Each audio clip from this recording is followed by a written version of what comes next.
We have breaking news right now to get back to that fire that tore through an apartment complex in East Nashville. Yeah, let's go straight to News Channel 5's Matthew Torres. He is on Douglas Avenue now, not far away from Ellington Parkway. This was an apartment complex that was under construction, right, Matthew?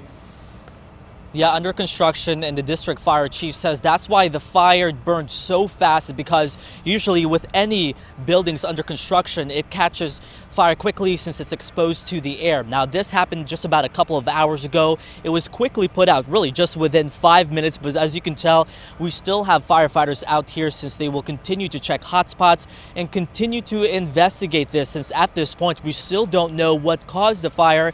The fire chief at last check says they didn't even know if there was even electricity running through this building.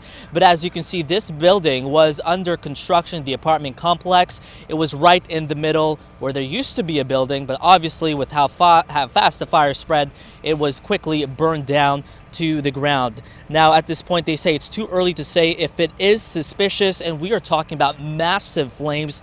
The fire district chief says when they first arrived here, they could see the flames shooting up into the air about 100 feet tall.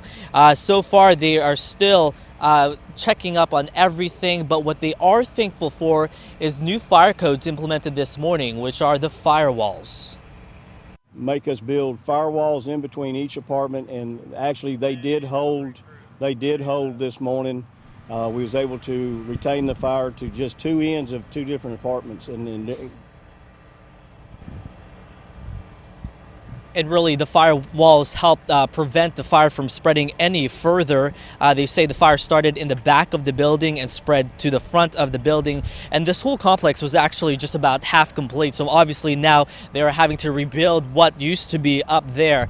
We were told that one firefighter sustained a minor injury to his shoulder, but he is expected to be okay this morning. No other people were hurt. We are reporting live in East Nashville. I'm Matthew Torres, News Channel 5. Thank you, Matthew. New from overnight, residents evacuated a high-rise in downtown due to concerns about a suspicious package.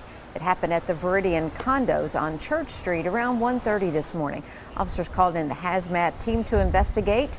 It was a bag that had been found on the property. Good news, though, it was only a bag of clothes. Some developing news this morning. A man is in the hospital after a drive-by shooting in Antioch.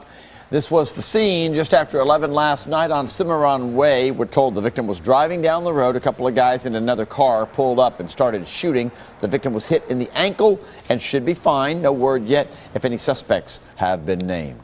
In North Nashville, a man was shot during an attempted robbery. This happened just before 10 last night near the intersection of 16th Avenue North and Buchanan Street. Officers say that victim was getting out of his car when a couple of guys approached demanding money. The victim ran and was shot once in the leg. He should be all right. The suspects fled on foot. If you know anything about that shooting, call the Metro Crime Stoppers number at 615-74-CRIME. New developments in the murder of a 2-year-old boy in Clarksville this morning. We have now learned that the suspect arrested late Wednesday night, Zachary Alexander, is a soldier at Fort Campbell. Police haven't said how Alexander is implicated in the case. Witnesses say the gunman entered a Clarksville home, asked for jumper cables, and then opened fire. 2-year-old Joseph Bankston was killed, and police say the suspect intentionally shot the little boy. 22-year-old Brandon Jimenez was also shot. He is also a soldier at Fort Campbell. We're told he is still listed in critical condition this morning at Vanderbilt. We've learned the names of the 3 people accused of opening fire on a married couple in Laverne Wednesday night. Police have arrested Devontae Ruff, Kayla Dixon, and Caitlin Allen. According to police, the suspects and the couple got kicked out of the Sinram warehouse after a disagreement.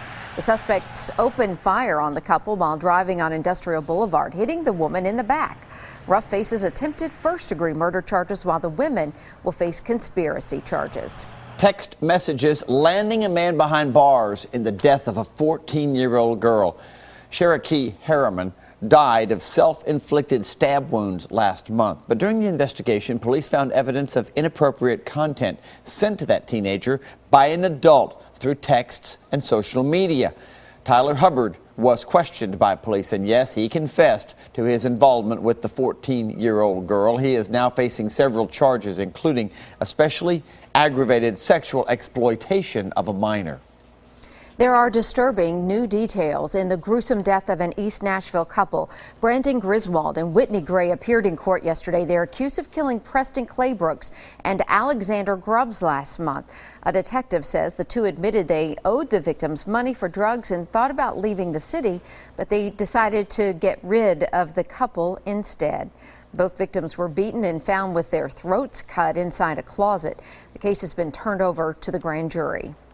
Why has it taken the Holly Bobo trial so long to get started? Well, we're finding out now it's the sheer volume of evidence. Prosecutors have charged 3 men, Zach Adams, his brother Dylan, and Jason Autry, with the kidnapping and murder of the nursing student back in 2011. It's been more than a year since the first arrest in the Holly Bobo case, and still no trial date. But a new proposal might speed things up. One person would be hired to review and organize all the evidence for the defense teams. If that plan is approved, it would clear the way for a judge to finally set a trial date. However, we're told it's still unlikely a date would be scheduled until at least the fall of next year. Prominent Clarksville attorney Carrie Gassaway, officially now disbarred by the Tennessee Supreme Court. You may remember her law partner Fletcher Long had his licenses revoked last month. Long and Gassaway were found guilty of extortion earlier this year. The state claims those two had a client arrested after that person refused to pay them $50,000 for a legal case that they had only briefly worked on. Gassaway is married to longtime circuit judge John Gassaway, who announced he will retire December the 1st. State lawmakers met yesterday to consider whether allowing guns at state universities would make campuses safer. Senator Mike Bell is one legislator who believes faculty and employees should be able to defend themselves. He's one of several Republican lawmakers who've made it known they're going to introduce legislation that deals with the subject when the General Assembly convenes in January. One of the ideas I'm looking at is allowing employees and faculty to carry. Yeah, you know, as a start. If the state decides, the legislature decides this is a good direction to go, I think a start would be to allow employees and staff to carry. Higher education officials attending the hearing say they have adequate security on their campuses and they don't think Bell's proposals are necessary. Well, the TSU Tigers from around the country are coming home this weekend to celebrate their alma mater. This year's homecoming week at Tennessee State is all about honoring 100 years of excellence. There are plenty of activities for alumni and students to participate, like today's fish fry. There's a step show and a scholarship gala. Saturday morning is the parade before TSU takes on Eastern Illinois at Nissan Stadium. Officers are preparing for a big crowd at the game and lots of traffic in and out there, so if you're going, make sure you get there early. And you can find more homecoming events on our website, newschannel5.com. The Tennessee Promise program is looking to add about 1,500 new mentors to help graduating seniors next spring. The mentors are expected to help guide prospective Promise students through the application process and the first steps of attending a community college or technical school. This program's been a major success. In all, the state hopes to have about 9,000 mentors ready for the next calendar year to help out those students.